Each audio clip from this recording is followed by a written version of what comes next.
لويزا، يلا لويزا، يلا لويزا، يلا لويزا، عرضيه، يلا اوسو، جول جول جوه جول جوه جول. الهدف الاول لنادي ديكيرنس بيحرزه اللاعب صامويل اوسو. رمي تماس الحريه، قومي امير، خطر الكره دي، برافو. هدف التعادل، هدف التعادل للحريه. إذا يلا يا موافي، يلا يا موافي، حاسب الوراك على طول. حماده يحيى، يلا يا حماده، كورتك يا حماده، العرضيه، جول جول جول جول. الهدف الثاني، الهدف الثاني للديكرنساويه، الهدف الثاني للديكرنساويه. اعزائي متابعي الصفحه الرسميه، معانا ومعاكم الباشمهندس الخضر ابراهيم والحاج سعد ابو صندوق رئيس نادي الرجاء. اهلا وسهلا بكم معانا في مركز نادي ديكرنس. شرفتونا ونورتونا في مطروح، والف الف مبروك المكسب. فرقه محترمه، مجلس اداره محترم، جهاز محترم. احنا بنقول لهم احنا اسفين لو حصل اي تجاوز من الجمهور، لكن دي بلدكم وبيتكم وملعبكم، في اي وقت تشرفونا في مطروح. ربنا يخليك يا حاج سعد، ربنا يخليك يا حاج سعد. بنشكر الحاج ابراهيم، الف شكر يا حاج سعد. يعني استقبال اكتر من رائع، وربنا يكرمكم. ده اقل واجب يا حاج، ربنا يخليك. اعزائي متابعي الصفحه الرسميه، معانا ومعاكم دلوقتي المهندس الخضر ابراهيم رئيس مجلس اداره نادي ديكرنس. اولا يا باشمهندس الف مليون مبروك على الفوز الكبير النهارده. الله يبارك فيك، والحمد لله ربنا فرحنا وفرح جماهير ديكرنس، وكافئنا بمجهود اللعيبه الرجاله خلال المباراه.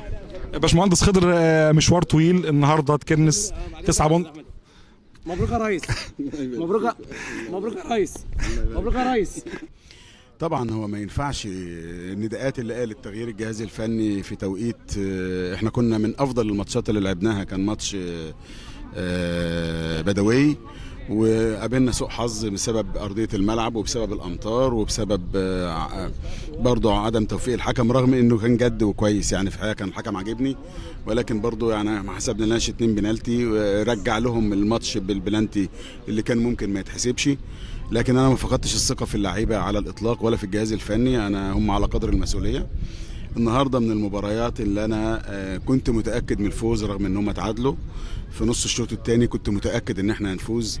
احساس يعني قبل كده كان في بعض الماتشات كنت ببقى خايف من التعادل، يعني في ماتش بيلا حسيت ان احنا هنتعادل، دي هجمه تعادل في اخر ربع ساعه في ماتش المايه، كنت حاسس ان في جون تعادل. النهارده الرجاله مركزه، واخده بالها من كل حاجه، عامله اللي عليها، اجتهادها في الملعب غير طبيعي، فكنت متاكد من الفوز. طبعا الظلم التحكيمي كان باين، والعجيبه طبعا ان يعني ضربه جزاء غير صحيحه، غير ضربات الجزاء. الراجل كان بيديلهم ضربات حره من البدايه، بيديلهم ضربات حره في اماكن حساسه من اول الماتش، وفي اخر الماتش ادالهم ضربتين حرتين برضو ما لهمش لازمه.